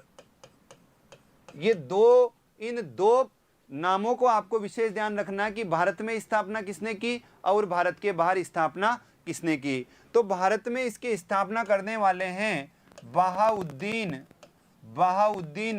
जकारिया। बहाउद्दीन जकारिया, ये नाम याद रखिएगा। सुहरावर्दी जो संप्रदाय है, इस सुहरावर्दी संप्रदाय की भारत में स्थापना किसने की? बहाउद्दीन जकारिया ने, जबकि शियाबुद्दीन, शिया में ये शिया लेंगे अपन, शियाबुद्दीन सुहरावर्दी, शियाबुद्दीन सुहरावर्दी ने इसकी स्थापना की भारत के बाहर। सुहरावर्दी के बारे में हम बात करें तो भारत में स्थापना करने वाले बहाउद्दीन जकारिया हैं और भारत के बाहर इसकी स्थापना करने वाले शियाबुद्दीन सुहरावर्दी हैं। सुहरावर्दी के बाद में जो दूसरा संप्रदाय है वो है कादिरी संप्रदाय। कौन सा संप्रदाय? कादिरी संप्रदाय। अभी आप इनका देखिए, हर चीज अपने को एक चरणबद्ध तरीके से याद होती है। यदि आपको ये संप्रदाय, आपको ही नहीं हर विद्यार्थी को, जब भी अपन ऑफलाइन पढ़ाते हैं तो वहां पर आते हैं कि सर सूफी काव्य में ये सबसे बोर करने वाला बिंदु लगता है। हर चीज सूफी काव्य में सही है लेकिन ये संप्रदाय हमें कंफ्यूज करते हैं, हमारा माथा खराब कर देते हैं। तो मैं ये कहता हूं कि इनको चरणबद्ध तरीके से याद करिए। प्रथम चरण में केवल आपको याद करना है कि भारत में स्थापना किसने की और भारत के बाहर स्थापना किसने की। जब आपको ये चीजें याद हो जाती हैं, इनका क्रम याद हो जाता है, तो अगले चरण में इनकी थोड़ी थोड़ी विशेषताएं आती है, वो याद करिए। विशेषताओं के बाद में इनकी कुछ व्यक्तिगत सिद्धांत आते हैं, वो तो धीरे धीरे स्टेप बाय स्टेप याद करिए। एक साथ लेके मत बैठिए, नहीं तो ये ऊपर से निकल जाएंगे। कादिरी की बात करूं तो भारत में कादिरी संप्रदाय की स्थापना करने वाले हैं सैयद मोहम्मद जिलानी। भारत में कौन है कादिरी संप्रदाय की स्थापना करने वाले? सैयद मोहम्मद जिलानी। और भारत के बाहर आप लिख सकते हैं, भारत के बाहर स्थापना करने वाले हैं अब्दुल कादिर जिलानी। कौन है? अब्दुल कादिर जिलानी। सैयद मोहम्मद जिलानी, अब्दुल कादिर जिलानी। तो पहले आप भारत रखिए, उसके बाद आप इराक रखिए, बगदाद कह सकते हैं आप, बगदाद में कह सकते हैं। इसका इराक और बगदाद से संबंध रहा है सभी का, बगदाद इराक है ना, यहाँ बाहर से मतलब बगदाद इराक से है। तो पहले भारत याद रखिए, उसके बाद आप बाहर याद रखिए। तो यहाँ पर हमने दो संप्रदाय पढ़े, सुहरावर्दी भारत में बहाउद्दीन जकारिया और भारत के बाहर शियाबुद्दीन सुहरावर्दी। और यहाँ पर कादिरी की बात करें तो भारत में सैयद मोहम्मद जिलानी और भारत के बाहर अब्दुल कादिर जिलानी। आगे हम बात करते हैं। देखिए, कादिरी की बात करने के बाद में अगला जो संप्रदाय है वो है नक्शबंदी। कौन सा संप्रदाय? नक्शबंदी संप्रदाय। और नक्शबंदी संप्रदाय की भारत में स्थापना करने वाले हैं भारत में बांकी बिल्ला। कौन सा बिल्ला? भारत में स्थापना करने वाले हैं बांकी बिल्ला। और भारत के बाहर स्थापना करने वाले हैं इनकी ख्वाजा बहाउद्दीन नक्शबंदी। आप कह सकते हैं भारत के बाहर की बात करें तो भारत के बाहर स्थापना करने वाले हैं ख्वाजा बहाउद्दीन नक्शबंदी। ख्वाजा बहाउद्दीन नक्शबंदी इसकी भारत के बाहर स्थापना करने वाले सूफी हैं। तो नक्शबंदी की बात करें, बांकी बिल्ला भारत में इसकी स्थापना करते हैं और भारत के बाहर इसकी स्थापना करते हैं ख्वाजा बहाउद्दीन नक्शबंदी। नक्शबंदी के बाद में एक आप सत्तारी ले लीजिए, और तो कोई विशेष नहीं है। सत्तारी की एक सत्तारी संप्रदाय है और सत्तारी संप्रदाय की स्थापना करने वाले हैं शाह अब्दुल्ला। और विशेष बात क्या है, ये यूपी जौनपुर में स्थापित किया भारत में पहली बार। और भारत में पहली बार नहीं, ये सत्तारी संप्रदाय भारत में पहले मतलब भारत में ही लॉन्च हुआ। ये कहने का मतलब यह है कि भारत में ही स्थापना, सत्तारी संप्रदाय ऐसा है जिसकी स्थापना भारत में ही हुई। तो यहाँ पर ये इनके भारत और भारत के बाहर जो प्रवर्तक हैं उनका आप याद रखें, उनका आप ध्यान रखें। तो यहाँ ये मेरे हिसाब से ये पहले चरण के लिए आपके लिए पर्याप्त है।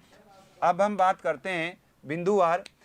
इसमें भारत के चिश्ती के अलावा सुहरावर्दी आए, पहले याद रखिएगा चिश्ती, फिर चिश्ती के बाद में आपके सुहरावर्दी, फिर कादिरी, फिर नक्शबंदी, फिर सत्तारी आदि संप्रदाय भी आए, लेकिन इनको कोई खास सफलता नहीं मिली, सारे आउट हो गए। और चिश्ती संप्रदाय ही भारत में पैर जमा करके आज भी फैला हुआ है। और हिंदुओं के साथ में मुसलमानों के साथ में हिंदू लोग भी चिश्ती संप्रदाय को मानते हैं।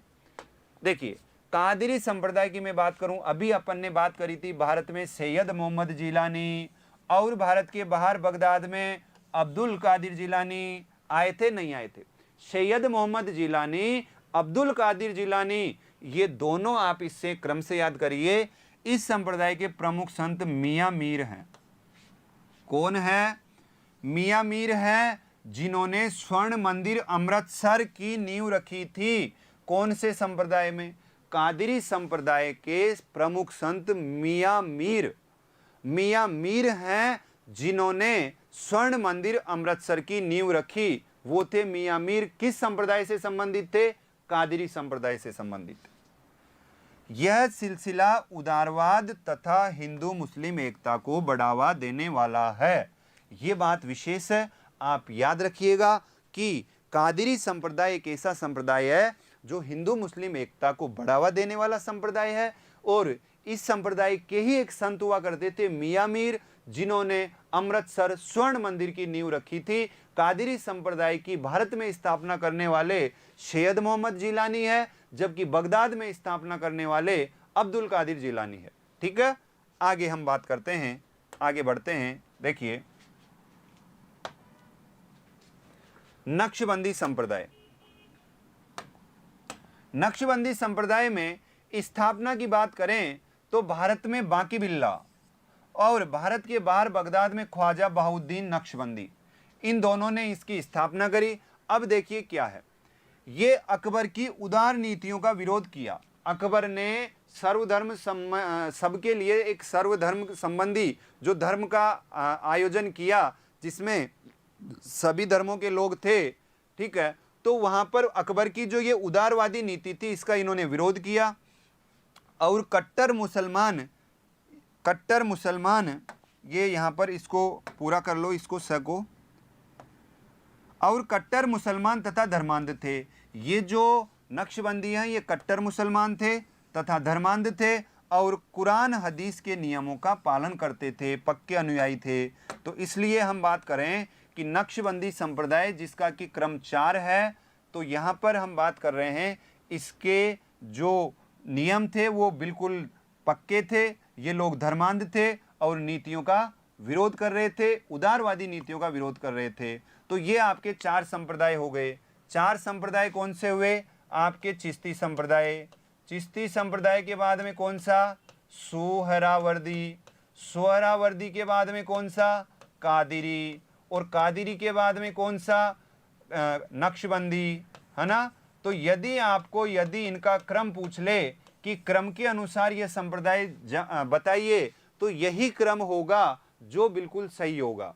ये 2 संप्रदाय सल्तनत काल के हैं और ये 2 संप्रदाय मुगल काल के हैं। अगर काल की बात करें तो ये मुगल काल के हैं और ये पुराने सल्तनत काल के हैं। ठीक है, तो मुगलों का जो आगमन हुआ तो मुगलों के काल में ये दोनों संप्रदाय आविर्भाव हुआ इनका, और पुरानी सल्तनत, मुगलों से पहले जो प्रशासन प्रणाली थी सल्तनत काल था, तो उसमें इन दोनों संप्रदायों का आविर्भाव हुआ। तो यहाँ पर चिश्ती और सोहरावर्दी और कादिरी और नक्शबंदी, ये इनका क्रम है। क्रम के बारे में आप विशेष ध्यान रखें। आगे बात करते हैं हम। देखिए,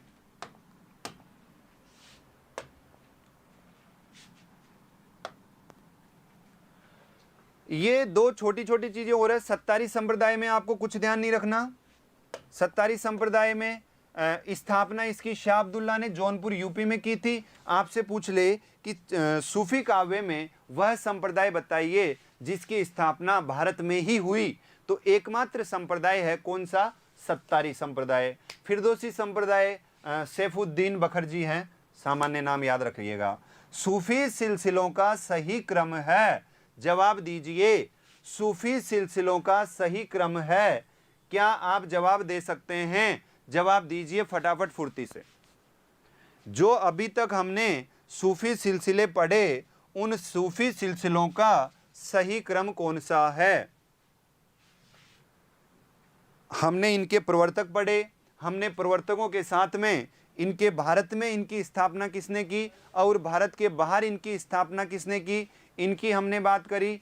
तो अब आपके सामने ये प्रश्न आ गया, बहुत सीधा, बहुत आसान और बहुत सदा हुआ प्रश्न है, जिसका अभी अभी आपने अध्ययन किया है कि सूफी सिलसिलों का सही क्रम है चिश्ती और सोहरावर्दी। चिश्ती और सोहरावर्दी के बाद में अपने आते हैं कादरी और नक्शबंदी। तो बिल्कुल सही जवाब आया आप लोगों का, बिल्कुल ये सूफी सिलसिलों का सही क्रम है। आगे हम अपने बिंदु को आगे बढ़ाते हैं, ठीक है। देखिए इसके आगे कोई प्रश्न है तो चर्चा करते हैं, नहीं तो हम आगे चर्चा करेंगे। अच्छा ये चीज़ है, यहाँ पर डबल स्लाइड,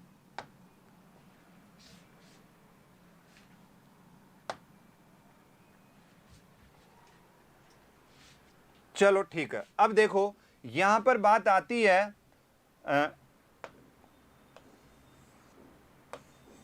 ये क्या है, इसके बारे में मैं आपसे थोड़ा सा सामान्य परिचय करता हूँ, और सामान्य परिचय के बाद में इनकी मैं क्लास लूँगा आपसे कल, क्योंकि अब हमारा समय पूर्ण हो चुका है, आगे अगली क्लास है तो उसके लिए हमें जाना होगा। तो मैं यहाँ पर सामान्य से आपसे बात करना चाहूँगा, कल के लिए मैं आपको काम देना चाहूँगा। यदि आप मेरी इन छोटी सी ये चीज़ को याद कर लेंगे तो कल का काम मुझे आसान लगेगा आपको समझाने के लिए। यहाँ पर एक छोटी सी बात होती है कि सूफी मत में ईश्वर को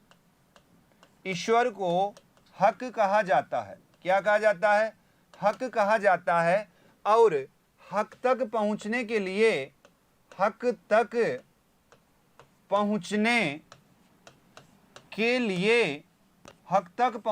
लिए हमें 4 पड़ाव पूरे करने पड़ते हैं। कितने पड़ाव? हक तक पहुंचने के लिए हमें 4 पड़ाव पूरे करने पड़ते हैं। तो यहाँ पर मैं आपसे बात करना चाहूँगा कि 4 पड़ाव क्या हैं। देखिए ये चीज़ आप याद कर लीजिएगा, कल आपको समझाना मेरे लिए आसान हो जाएगा। देखिए सबसे पहले आप याद करेंगे शरीयत, फिर आप याद करेंगे तरीकत, फिर आप याद करेंगे हकीकत, और फिर आप याद करेंगे मारिफत। इसको याद करने के लिए आप यहां पर लिख सकते हैं 7 है मां। ठीक है, यहां पर आप ये 7 भी मत लिख लीजिए, ये 7 लिख लीजिए ताकि याद हो जाएगा। 7 है मां, यानी हमारे पास हमारी मां 7 है। तो शरीयत, और ये तय मत करिए, इसको तय कर लीजिए। 7 है मां, ये आप इससे क्रम याद रखिएगा। दूसरी बात मैं आपको एक और देना चाहूँगा, इसको भी आप याद करके रखें। नासूत, नंबर 2 मलकूत, नंबर 3 जबरूत, और नंबर 4 लाहूत। इसको आप याद कर लीजिए नाम जला के नाम से। ठीक है, तो यहां पर आप लिख लीजिए नाम जला। ये आपके चारों नाम आ गए, नाम जला, तो नाम है जला। ठीक है, जब अपन पढ़ेंगे तो मैं आपको अन्य तरीके से भी याद करवा दूंगा, लेकिन ये आपको क्रम से याद करना जरूरी है। ये चीजें हो गई। इन चीजों के अलावा एक चीज आप यहां पर मैं ऊपर लिख देता हूं, ये चीज और याद कर लोगे तो बहुत आसान हो जाएगा, बहुत कवर कर लोगे आप इन चीजों को। तीसरे क्रम में आपको याद करना है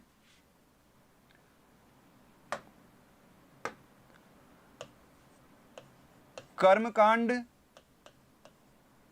1 नंबर। 2 नंबर में आपको याद करना है उपासना कांड।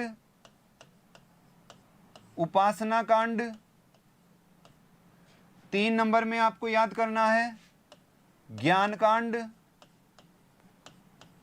कांड, और 4 नंबर में आपको याद करना है सिद्धावस्था। क्या याद करना है? सिद्धावस्था। ये आपको 4 नंबर में याद करना है। अब आपके सामने ये क्रम हो गया, इसको आप बिल्कुल क्रम से याद करिए। 1 नंबर में आपके ये सारी चीजें आ गई, 2 नंबर में आपके ये सारी चीजें आ गई, 3 नंबर में आपके ये सारी चीजें आ गई, और 4 नंबर में आपके ये वाले सारी चीजें आ गई। अगर आप इनको याद कर लेते हो तो कल मैं आपको इसकी एक बहुत ही अच्छी, बहुत ही शानदार एक इनकी प्रवृत्तियों के बारे में, ये क्या चीजें होती है, कैसे ये प्रक्रिया पूर्ण होती है, कैसे सूफी मत के सिद्धांतों के अनुसार हक को प्राप्त किया जाता है, कैसे रूह बका को प्राप्त करती है, इन सब के बारे में हम बात करेंगे अपनी अगली क्लास में। आज तक के लिए, अभी तक के लिए इतना ही। नमस्कार। कल फिर इस समय लगातार मैं अपनी क्लास को आगे बढ़ाने के लिए उपस्थित होऊंगा। ठीक है, धन्यवाद।